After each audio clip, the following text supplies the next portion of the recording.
Good evening, everybody. Welcome to Invitation to a Conversation. I know this is Super Bowl Sunday, but we're going to get through this conversation. You know, you have to compromise with your guests. And so we're going to get through this conversation so we can go and enjoy the Super Bowl. But I want to introduce to you Miss Kristy Chance. She is she's on her second term, and she's the first Black female city council member for Kingsland, Georgia. Good evening, Miss Chance. How you doing? I'm great. How are you? I'm fine. I'm fine. Thank you for accepting my invitation to a conversation. Thank you for inviting me. I feel honored that you have asked me to this. And I love the work that you're doing, making voices heard. I just love it when I see people pursuing their passion, and the way you go about it is just amazing.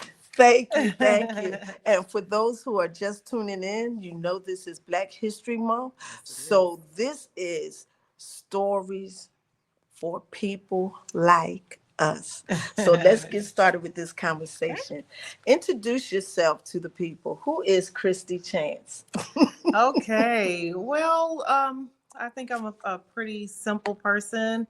You know, I believe in just being organic, authentic.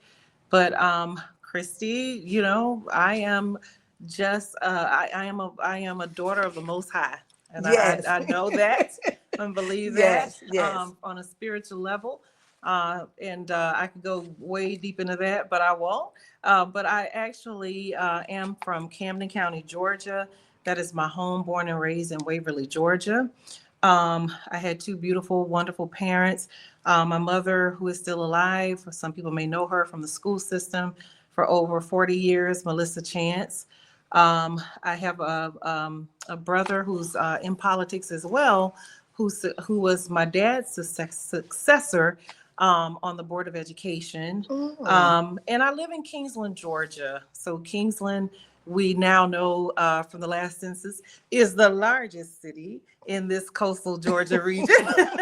Shout out to Kingsland, which is the gateway into Georgia, coming from, if you're going north from Florida. So I've spent my life just, I think, listening, being an advocate and a coach for a lot of people. I thank God for the wisdom that He's bestowed upon me, but that wisdom also comes from experiences. And so I'm no stranger to, you know, I love to have new experiences, learning about who I am, learning about God, and learning about His people. So I'm a human resources executive where I work every day, and I serve on the city council of the city of Kingsland. Is that enough? That is wonderful. Okay. Now, you said you were born in Kingsland, but at one time you moved to Brunswick and moved back to Kingsland. What brought you to Brunswick and then back home to your roots? Okay, so that's a really good question. And it's something I'm actually working on right now as an entrepreneur in my business.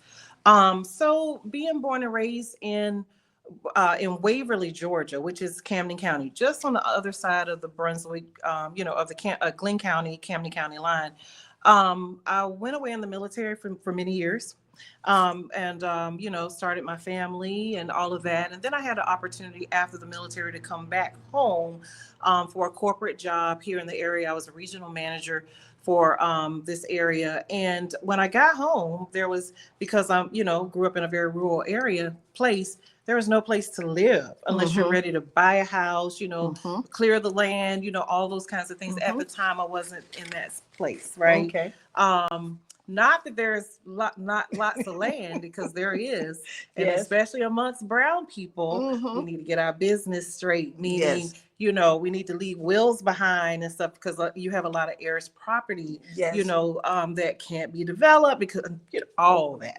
Let me just say, so that's because I wanted to stay close to my parents. I actually just moved across the line in Glenn County, purchased a home, you know, and all of those things in Glenn County. Okay. So you're a vet also? I am a veteran. Boy, I tell you, it is so many women I'm meeting as veterans. I'm so so proud of Yes. y'all. I am a proud vet too. So what Woo-hoo. branch of service? Because you know I always get down with them people if they don't say the right branch of service. Don't say that too. Let it word. What? I don't know what you, but I know the greatest and the best is the U.S. Army. Oh, okay. Navy. I thought you was going to say the Air Force, but Oh you no, didn't. no, no. Okay. Actually, I have a daughter who went in Air Force, so now I gotta kind of be impartial. Okay.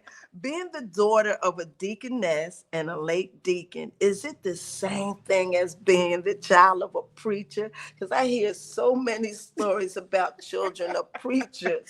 Is it any different? So, honestly, it's especially just depending on when you're talking about an elder in the church or a leader in the church of God, in the house of God. Mm-hmm. It's a lot of responsibility that those people voluntarily take on. Mm-hmm. My father, by the time of his passing, he was the head deacon, Mm-hmm. and my mother was a church musician. Okay. So that meant that we were in church 24/7. If the doors are open, we were there. And so with saying that, there's the same kind of expectations. People in the community know who your parents are. Mm-hmm. And so there's a lot of pressure also to, also keep a good family name, Mm-hmm. all of those things, do well, which of course there's nothing wrong with that. Mm-hmm. But I can tell you that when I left home in the military, Mm-hmm. and I was out on my own for the first time, Boy. the last place I was going to be was in church on Sunday morning. For many years. And that's just the honest to God truth. That was the last place. That's why Pastor says That's right. raise them the way you want them to go. Because they're going to come back. And sure enough, when I started my family, that's the first place I wanted to go, was take my children, make sure that they were raised, in the fear and admonition of the Lord. Best place to go. Now, you are a veteran of the United States Army. I am. What influenced you to join the military? How was your experience, and what was your job and your duties? Okay. So yes, I joined the Army, I think 1 year out of after I graduated high school. I went to college for a year. My heart and soul was not in college at all. Number one, because it was at Brunswick College. I did not get to go away, to a different college, at the time or whatever, because my parents believed in paying for education. Mm-hmm. No loans, all of right. that. So I had to go where it was affordable for them, which, thank God they were willing to do that. But my heart wasn't in it. Okay. So one day I left school, and drove directly to the recruiter's office. And I was like raising my hand, went home and told my mom, I'm out of here. And what did she say? Well, they were horrified. They thought I had made a horrible choice. It was a terrible decision, yada, yada. But it turned out to be one of the best decisions of my life. I also, at the time, they were offering GI Bill money, which for me was the reason that I told my parents I was going, because I could pay for my college on my own, after a 4-year enlistment. And for at that time, I was 19 years old. I wanted to see the world. I've always had this desire on the inside to travel. I have such an appreciation, a deep appreciation for other cultures, for seeing other things. And so for me, that really was like my deep motivation. I was ready to spread my wings. I was ready to leave this area. And again, they didn't think it was a good idea at first, but by the time I graduated basic training and they saw, this transformation in me and who I was, they were excited. So while you were in the military, what was the best place you went to visit? What gave you the aha moment? Well, that's a whole nother story.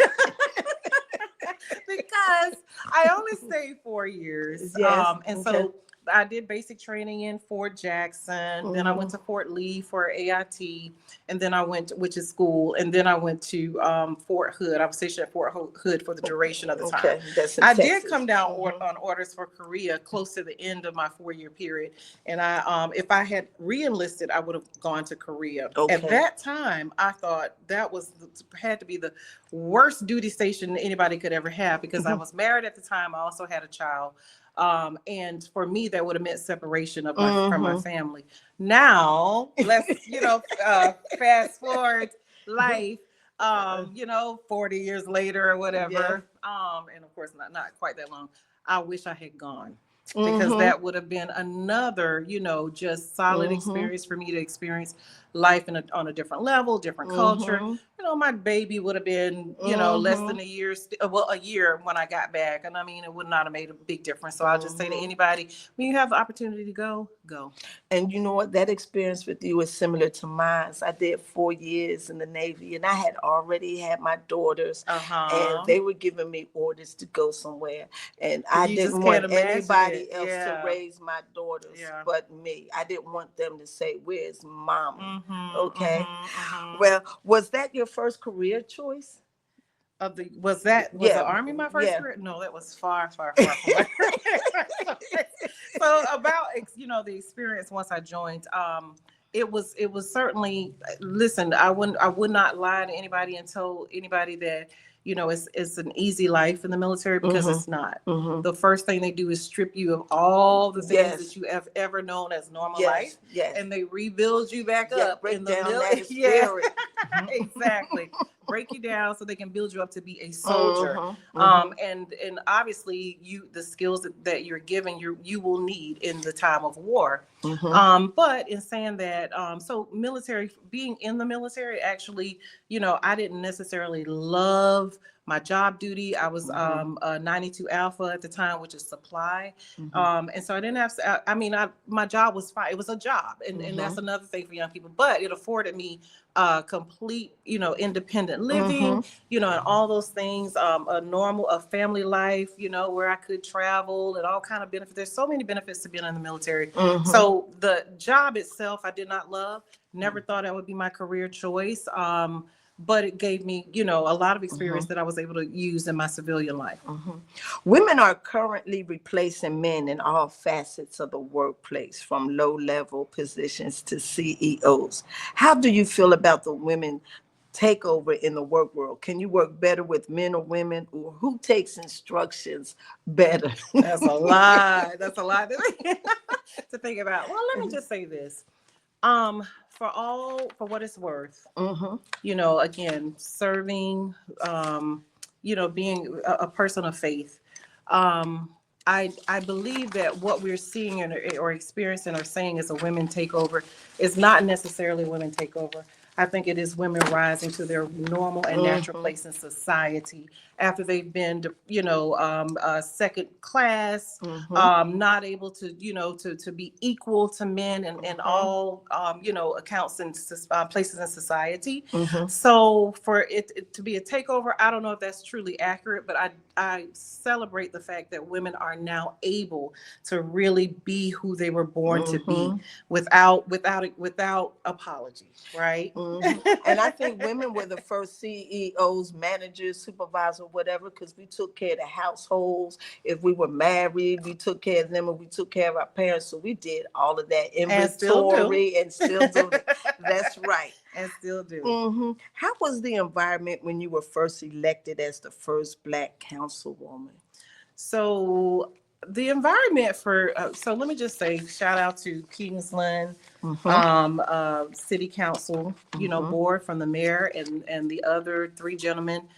We actually just had a turnover in a seat where there's another gentleman there as well. I've worked with him previously. The environment, I would think, to be honest with you, has been very respectful. And I Mm-hmm. do appreciate that. Mm-hmm. On the city council board, I've not, you obviously Kingsland is small, Mm-hmm. right? And I think, we go to similar churches, we Mm-hmm. do a lot of things within our community. And so my experience has been, the gentlemen on that board seem to be very respectful. I Mm-hmm. think that everybody just kind of stays in their lane. They do what they need to do. If we need to have conversations that are, might be a little contentious, or, where we disagree, we respectfully do that. Mm-hmm. And nobody's perfect and nothing is perfect, but it's really, in general, it's been positive. Okay. Yeah. Are you the only female? How many I'm the only, members are yeah. on the board? Okay. Yes, so there is a mayor, and 4 seats. Okay. And the mayor is really the tiebreaker, for Mm-hmm. our city. So I'm the only female Okay. on the board. Okay. What were some of your expectations prior to becoming councilwoman? To expectations of being a council person. Yes. What were some of the things that you wanted to see done? Your Oh, okay, expectations being on the yes. board. Mm-hmm. Well, I actually had to learn a lot about what it means to be, on the board, Yes. right? And I think that there's a lot of false expectations about what your city council is able to do. Okay. We are there in terms of setting the laws and ordinances, and just making sure we are there for the administration of city functions. Okay. Right. So the city manager is the lead person in our area. So I can only speak about, this region, but we have a city manager, and the city manager reports to the board, Mm-hmm. right? All of their things. So honestly, people don't really realize I have one seat and one vote, right? Yes, right. So I could be outnumbered, Mm-hmm. anytime. Mm-hmm. And so my expectation going in was, oh, I'm going to do this. We Mm-hmm. need a community center. We need Mm-hmm. more things for the teens and yada, Mm-hmm. yada, yada. But what I found out is that it's, through with our vote, Mm-hmm. these things can come to the city. And most people, business owners and so forth, we need these people to rise up and come up with these ideas and these plans, and then we can support them. Right. Right. So I found out I got to work a lot more with people, Right. and changing their minds and helping to Mm-hmm. influence the culture, Mm-hmm. that they will then, formulate business plans and come to the city. Mm-hmm. So I do a lot of approval of businesses coming into the city. Mm-hmm. I spend a lot of time talking to business owners, Mm-hmm. visiting. I love like this small business shop. Mm-hmm. I really wanted to impact the small business in our area, because I do believe that's where the most empowerment comes from in the community. And so I've been working on that, and just different things in the community that would be helpful for the citizens of Okay. Kingsland. And so when you found out that you were voted as the city councilwoman, what was one of the things on your agenda that you wanted to see get through, get done, and get implemented? And has it been that? Has it been done? Yeah, so my agenda was specifically, I wanted to focus on the downtown development, or on small business development, I just said. And so I worked on the downtown development authority board for my first 3 years. It was phenomenal, but once again, government does not work as fast as we like. No, it doesn't. So we are seeing, like, right now, highways in our areas that was voted to be widened or changed 10 years ago, and it's just starting, like now. But what I wanted to do was do some more beautification of the downtown area. And yes, we have new trees, and and things like that. We actually have a downtown merchants association now, which was something that I thought bringing all of the merchants together in the downtown area was one of the things that I worked on, and got voted in. And so we have a merchants association and things like that. But I mean, it's a lot of things that it takes a lot of manpower, Yes. a lot of yeses, a lot of influence to get things done. So things don't just happen overnight. Mm-mm. And Mm-mm. we are limited in our authority to do anything. It's always, politics is about working through people. Yes, yes. How is your second term different from your first term? Well, the first term, I had no idea what I was doing. So it was an observation learning, like you said, about the laws, the regulations, what you can and cannot do. Exactly. Okay. Exactly. That was my first term. So second term now going in, I like to expand, more into, so I was focused on downtown development, but now, we have things like a town center coming. We have a lot of new plans for new residences, and things like that in our residential sector. working with developers and really just, sharing what it is we want to see in Kingsland. We need affordable housing. You know what I mean? And so that's one of the things, and we also need, we need, for what it's worth, I would like to work with developers that would have a plan to include minority contractors in their plans, for developing a new neighborhood, making sure that we have parks and places, green spaces and things like that, as they come into development. So I have spent a lot of time this term talking about residential areas that are coming to our area. Now, I've spoken to a lot of women, and some of them say that sometimes it's kind of difficult to get their point across because people want women to always have that soft texture voice and not be aggressive like we sometimes hear that men could be. So do you find it difficult to get your point across sometimes when you have to not necessarily use that aggressive tone, but it might come out like that?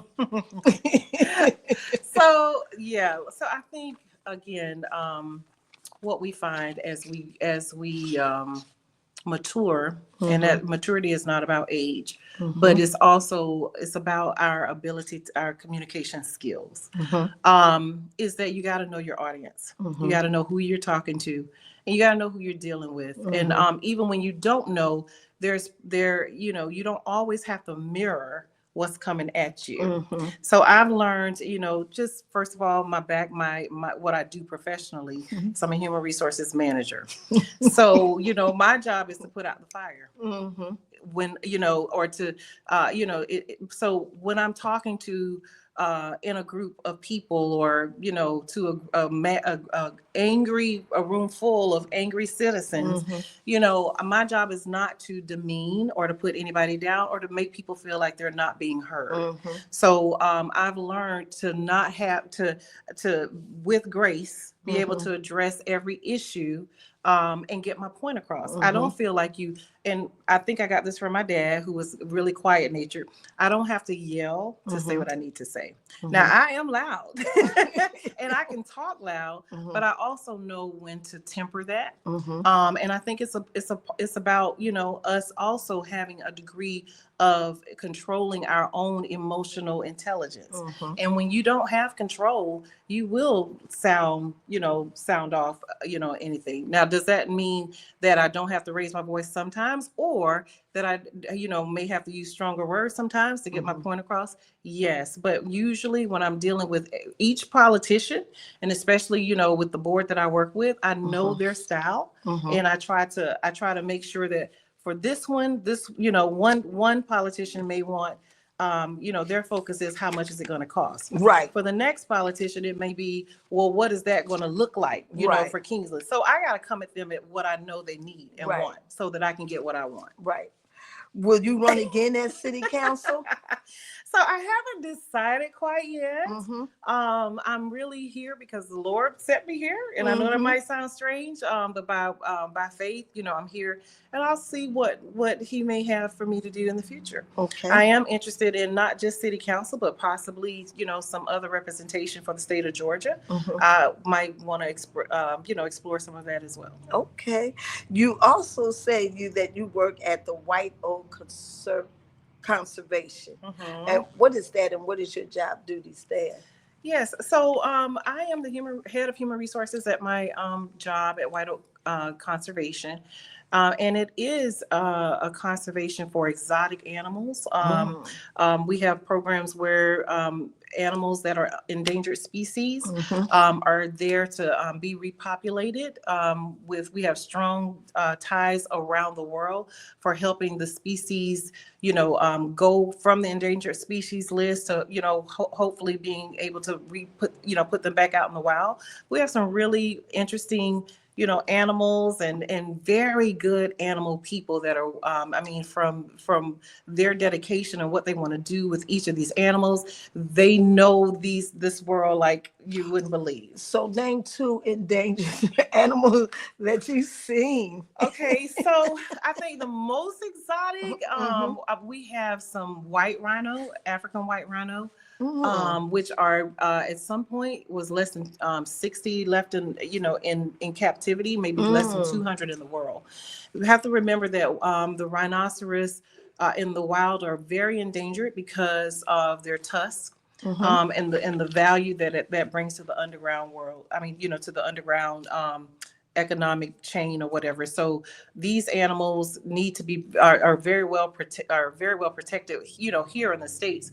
But in the wild, like, there's poachers and stuff for them all the time. Then we Okay. have another endangered species, which is for me something that I learned since I was there. And there's several different types, but we have a cassowary, which is a bird that reminds you of some type of dinosaur. No. And it is I mean, it's a How really big? dangerous. It's probably, well, okay, I'm short. We're right. I'm I'm short. like, right. But I mean, like the head, I mean, it looks sort of like an emu, sort of ostrich kind of thing, Mm-hmm. but its claws and talons are so powerful. I mean, they're as sharp as razors, and they're very Okay. solitary birds. They're from South America, but I thought that was very interesting to see this kind of bird. And is this place in Kingsland? This is actually across the Georgia-Florida line in Yulee, Florida. Okay, okay, okay, okay.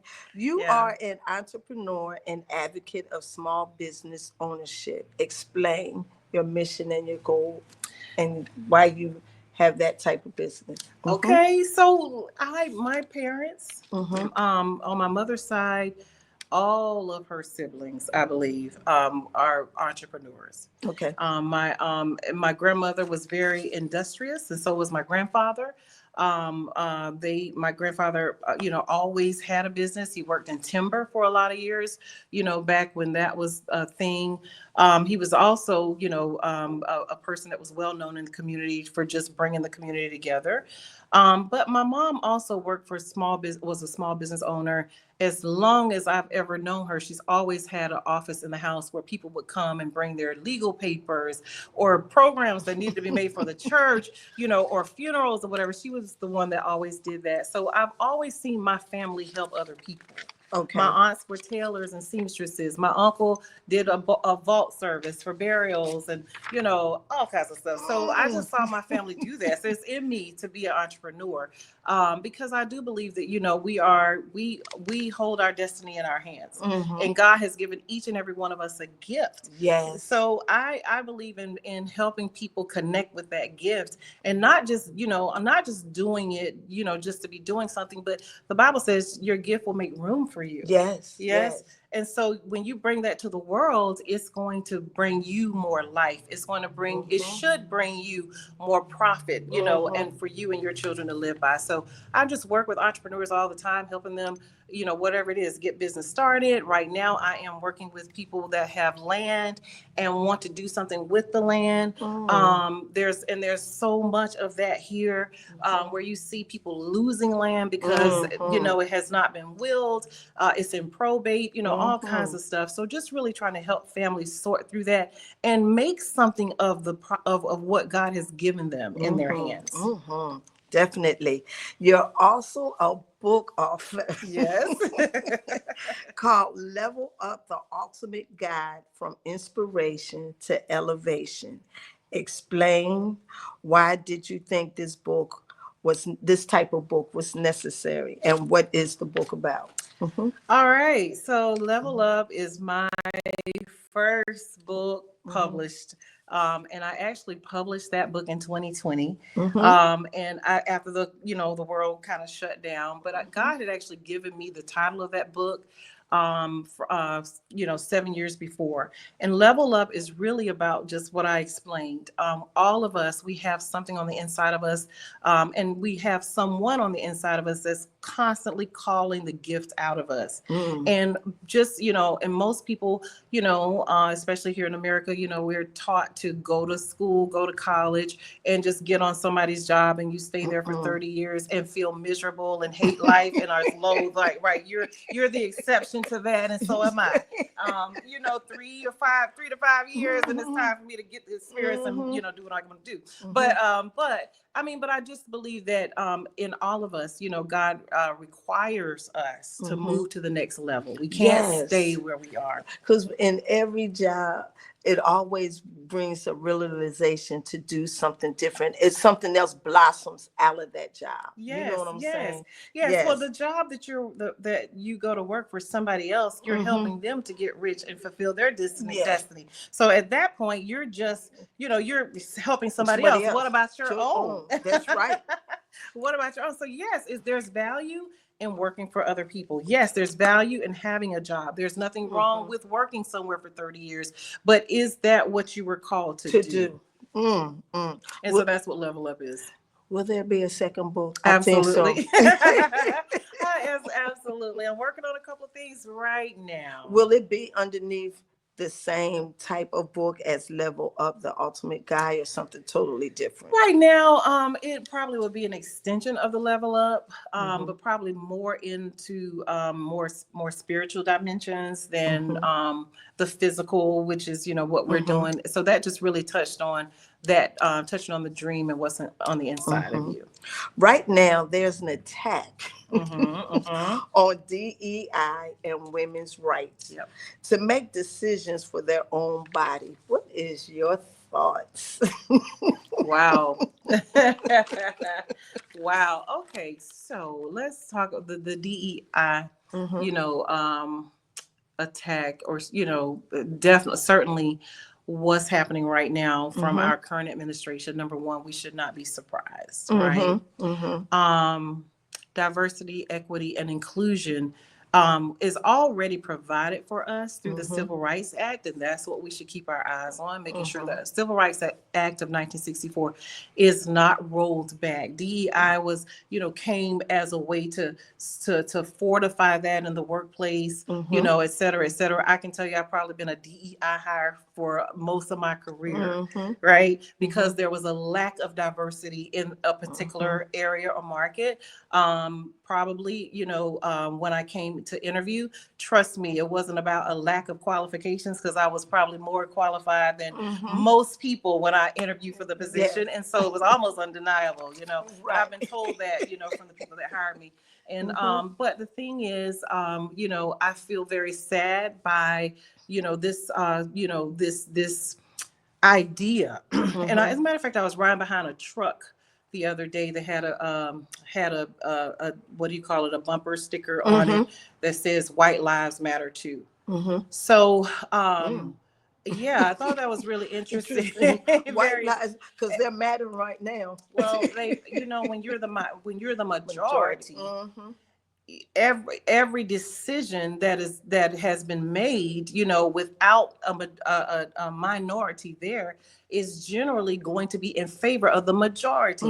And that is something that I feel like this era is not, this era of people who are pushing for this, they don't necessarily care to understand, or they don't want to understand, right? The reason that you had to have a Civil Rights Act was because the minority is not represented. Exactly. And so this provides a way for there to be that representation. So right now we see that DEI has not affected your position on the city council. Has the school system in Kingsland been affected by DEI or the removal of Black history studies and books from schools?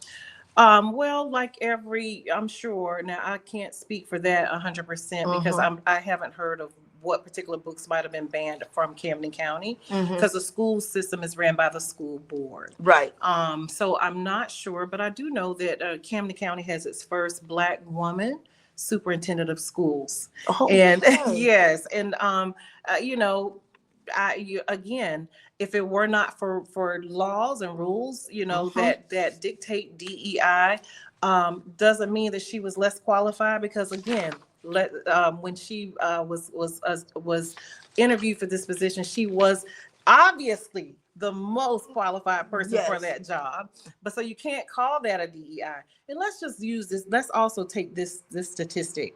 The people that have benefited the most, come on now, from the DEI is not Blacks. As a matter of fact, Blacks are number seven on the list, the people that has benefited most from DEI hiring is white women. Yes. So when you say you want to get rid of DEI hiring, you really are going after or stopping the promotion and the hire, and the you The know, of white women, elevation. elevation of white women. That's really what you're And going to, what they're trying to thwart. and they need to understand that they are considered in the minority group of all women. They are not Yes. separated outside that group Correct. because That they is a are white. minority group. That's Yes. right. And That's not right. only that, DEI, for based on what went out from the executive order, really impacts the contractors, right, and stuff as well. And so, what I will say, you know, in that regards, I mean, there are more women CEOs because of DEI than anything else, and that would be Black women and white women, but majority, you know, people beneficiaries of DEI, we know statistically are white women. Also, when you talk about a contractor, those That's that right. receive the contracts for government, federal work or whatever, are when you talk about minority businesses. Again, if you are a woman, a white woman, you know, many contracts went to white, was awarded to white women contractors. And so it affects a lot. It's not just about race, but it affects that. So I think it's very, we have to be cognizant of that. You also, some of the boards you sit on is the boards of Coastal Regional Commission, the Golden Isles Hospice. You are also on the Sea Grant Gullah Geechee Tourism. And are you Gullah Geechee yourself? Yes, I am. Okay. A proud Gullah Geechee member. For those who don't know about Gullah Geechee, tell us something about the Gullah Geechee. Yeah, so the Gullah Geechee, just, you know, just over quick overview. Gullah Geechee descendants, which I am, and anyone whose ancestors from after slavery was born in this region, from the North Carolina all the way down to St. Johns County, Florida, all the way down the eastern coast. These people, you know, formed their a culture where there was a common language, you know, things that were bought from our African heritage and preserved in our African heritage. The Blacks, enslaved people, became, you know, this language and this culture became known as Gullah Geechee. There's so much more and it's so much deeper, but I just want you to know, it's, you know, just think about the fact that it's regional. And after this, you know, after slavery was banned, Abraham Lincoln gave 40 acres and a mule, you know, that was supposed to be awarded to the new freed slaves. And again, all of that being straight down this coast. Well, there was lots of land that was given to enslaved people that a year later, after his death, was revoked. Right? Of course, of course. And but it does not negate the fact that the concentration of African descendants, you know, that were enslaved still remain on this course, on this coast. And there was just obviously the people that remain here are just, you know, are descendants of that. So that's just a brief way to say it. But however, look into the Gullah Geechee culture. You know, it's I've been to Africa now for 3 times within the last you know, couple of years, and I'm just telling you, just flying in over the land. I went to Nigeria and seeing this red clay dirt and soil. As soon as I got close to a place called Benin City, which is in Nigeria, it's called the Ancient City. And when you go to, you look in your history books, you see, you know, these great sculptures with bronze work. They had a wall that was as long and as big as the Great Wall of China.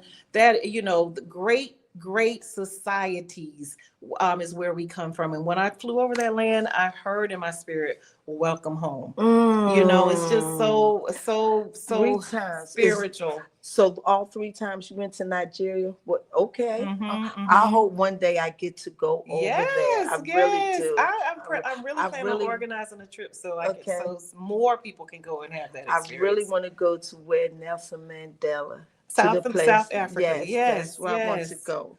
Okay, you said your proudest work you do is for Jesus as an evangelist and the Camden County coordinator of Jesus Women Discipleship Fellowship of the Yes. Godhead International Family Mission. Mhm. What's your mission and goal for that? Oh wow. Okay, so this is how I got to Africa. Actually, um, this Godhead Family Fellowship is headquartered. It's an international ministry and is headquartered in Nigeria. Mm-hmm, And every year they have a holy convocation, a convention for delegates from all over the world to come in. mm-hmm. And so that being said, it's been a tremendous opportunity for me to connect with our African roots. Let's keep in mind that Africa is a whole continent. Yes, which was never named Is during our history oh my lesson at gosh. school. I'm like, I Yes. never heard Africa when they were telling me how many continents we have. Yes, none of that. So we Okay. were made to believe like Africa is a small place, like, and maybe I can only speak for me. I knew and understood after I graduated really about our Egyptian roots being African. Mm-hmm. That was a country from Africa. Morocco, we see that that's a country. There's Nigeria is a country in Africa that I've Mm-hmm. been able to go and see. But the whole mission is that Jesus said in Matthew 28:19 and 20, go ye therefore, teach all nations, Yes. baptizing them in the name of the Father. So this ministry has been around over 40 years. And really, they have taken the part that where Jesus said, go get them, Mm-hmm. Mm-hmm. literally. Yes. And it's for every believer, not just for the pastor, and it's not just the job of the physical church. We are the Mm. church. And Mm. when we make connections with other people, we should be teaching them what Jesus has taught us I would. and make disciples out of Mm-hmm. men and women for Christ. And that to me was the missing part of my entire Christian journey. We're Mm. told bring them to church, or Mm-hmm. yeah, you can walk in a grocery store, whatever, you can minister, whatever. But after they're saved, Right. how are they discipled? You got to continue it. You got to keep feeding Exactly. them the word. It never stops. Because Yes. just like you said, as we mature in other things, Yes. we also mature in the word of Oh God my and gosh. spirituality. Yes. I need Yes. to go. I want to let me know the next time you go. I don't know if we're going to leave it in God's hands. I would love to do a podcast over there in Oh Africa my with goodness. you. Come on Girl, with your over. personality, we would have that thing on Come fire. on over. It's Yes. the spiritual nature of us Mm-hmm. Africans Yes. descendants. It cannot Yes. be denied. Can't be We love denied. God. We Yes. know God. We are the tribe, And yes. 12 tribes of Abraham. We came from Yes. one of them. I understood from my very first visit where Southern hospitality actually comes from. It has Mm. nothing to do with this region in the U.S., the South. The reason that we have Southern hospitality in the South is because of the African Mm. slaves that were here, the descendants of Africa. Mm. When you go, like I said, I felt welcome home before I heard welcome home. Mm. And our nature is just loving people. I would love to Loving. have feel that feeling. Mm. It's You are a amazing. proud member of the Spirit and Life Family Baptist Church. Bible. All right. So we're down to two questions. I had three, but since Sorry, you're I'm not a football fan, I'm not even going to go there with you. You No, let's see not. who I'm rocking with. Okay. Okay. Eagles, Eagles. Okay. You are aware of what's happening in Washington, D.C. with Project 2025 and Agenda 47. Your thoughts as a councilwoman, a veteran, and a Black woman and a mother for any young girl or teenager. So, how do you feel about Project 2025 and Agenda 47? Being a veteran, being a woman, and being a Black woman and a mother. Yeah, so Project 2025 is totally egregious, Mm-hmm. to me, for all the categories that you say I fit in. Mm-hmm. Let me just say this. On January 6th, when that happened with the Trump supporters, the attack on the Capitol. Mm-hmm. I'm a veteran.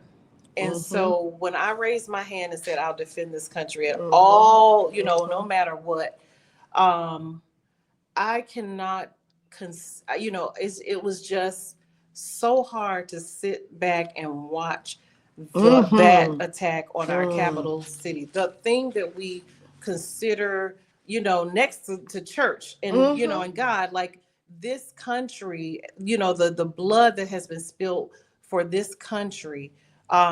People that I know that whose bodies are maimed and hurt. Mm-hmm. You go just visit a VA, visit a Mm-hmm. veteran clinic or hospital, and you see people, countless numbers of people who serve this country. I cannot imagine attacking it in such a way. That's Mm-hmm. what we have voting ballots for. Mm-hmm. You know what I mean? Mm-hmm. And the peaceful transfer of power. Mm-hmm. So when you see something like Project 2025, who wants to roll back all the improvements that we've made, 1964, the civil yes, rights. they're trying. Yes, Mm-hmm. I mean, Women's. the attack Mm-hmm. on every area Mm-hmm. of progress. Yes. And when you compare that to the rest of the world, to be Mm. born in America, to be born black in America Mm. in 20 in this century, to be born a woman in Mm. America, you are truly blessed. Mm-hmm. And honestly, with all this going on, that's why we need to not waste any more time with these people that we let sit back in office and be spineless against all the stuff that's Mm-hmm. going on. I'm ashamed of Mm. our, the Congress and the Senate that is allowing this type of behavior to Mm-hmm. take over our country. Because if it was different, It would be a whole if different the ballgame. skin color was different and we were climbing walls with the American flag and all, Yes, all of they would that. have distinguished that right then and there. Absolutely. Absolutely. So it is very, Yes. very, very it's just repulsive. Thank you for coming down from Kingsland. And we're now We're down to done. our last Okay. question. Okay. For any young girl or teenager or woman, what is your advice for joining the military or seeking to become a councilwoman? Wow. I think that joining the military for any young person Mm-hmm. is a good step Mm-hmm. to your individuality, to knowing who you are, to your strength of character, to fortifying, your future. I do believe that joining the military is a great step for anybody who wants to do that. Mm-hmm. And as a young woman or a young lady, anybody that's going into politics, I laughed at my sister, who when she was younger, she graduated with a degree from political science, and Mm-hmm. I didn't even know what political science was. I don't Right. think she knew either, but she just got the degree, but she's never gone into politics. Now knowing what I know, Mm-hmm. if I had known sooner, and if Mm-hmm. you look at the news on any news station and you see what's going on in Mm-hmm. our government, if I knew then what I knew now, I would have been in politics a long time ago. Mm-hmm. We need young people. Young people or the next generation is the only thing that can come and save us from the Mm. crazy stuff and the ideals. The people who are trying to rape the United States, trying to get all the money and attain all the power for themselves. Mm-hmm. It's this our generation and the next generation that can change that. And Mm. we are the ones in the world that when you see something's wrong, you can't just turn away from it and keep going your way and Mm-hmm. hope, just saying it's not going to affect me. It will affect you. Mm-hmm. Local politics is politics. That you Mm-hmm. need, these are the people Mm. I sit on the board every other Monday and I vote about what's going on your street. Mm-hmm. Exactly. You know what I'm saying? So Mm-hmm. it's very local politics is politics. All I Mm-hmm. can say is if you're a young person, whoever you are, and you have a voice, you want to see things, being done the right way or in a different manner. Mm-hmm. It is your time to get into politics now. Mm-hmm. And we have to change our language of the way we speak to them Yes. during the election season so they can come out and vote more, because we want to take away from them the thought that what is going on does not affect them Yes. indirectly That or is very directly, true. which it does. Well, this is the end of this conversation. I have to go get ready for that Super Bowl. I Oh, had 30 Super minutes. Bowl time. But Miss Chance, if you ever, when you Oh, ever, don't you forget me. I will not. I'm gonna be on you about that trip to You are going to Africa. be We're coming gonna with us to do Africa. We're this going to speak pack it in the atmosphere right and now. do a podcast there. Yes. Oh But my whatever gosh. you do next, please Mm-hmm. call me. But we're I gonna be will. talking in between Yes, and yes. come back on. Happy Okay. to do I that. love your personality. Thank you so Thank you much. so Love yours much. as well. God And bless thank you. you. And a shout out to Brown Butter for letting us use this shop this evening. And it's And y'all, lovely. Y'all come yeah, shop. y'all continue to have a blessed Sunday. See you soon. All right. Bye Bye bye. bye. How did Awesome. you